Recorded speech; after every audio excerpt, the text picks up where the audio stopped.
ఈ రోజు వేల్పూర్ మండలం రామన్నపేట గ్రామంలో ముదిరా సంఘ ఆధ్వర్యంలో శాసనమండలి సభ్యులు నెల్లికంటి సత్యం చిత్రపటానికి పాలాభిషేకం చేశారు సంఘ సభ్యులు.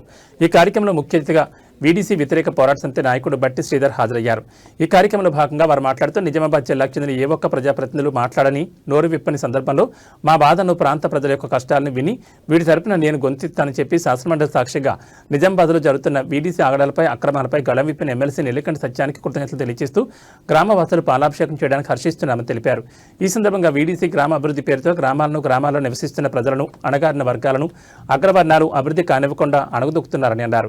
అంతేకాకుండా నిత్యం వీరందరినీ సమస్యల్లో ఉంచితే వారి కుటుంబాలు విద్య గురించి వారి అభివృద్ధి గురించి ఆలోచించకుండా నిత్యం ఈ సమస్యలతో కొట్టుమిట్టాడుతూనే ఉంటారు. కాబట్టి వారి అభివృద్ధికి అడ్డుకట్టు వేయడానికి కొన్నేళ్ల నుంచి జరుగుతున్న కుట్రని అన్నారు.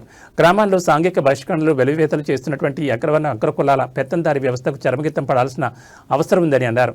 రామన్నపేటలో గత కొన్ని సంవత్సరాలుగా ముదిరాజుల మీద జరుగుతున్న దాడులను అలాగే వెలివేతలను తీవ్రంగా ఖండించారు. ఈ కార్యక్రమంలో కనక రాజేష్, సంఘ సభ్యులు చిన్నయ్య, గణేష్, గంగాధర్, రాజేష్ మరియు తదితరులు పాల్గొన్నారు.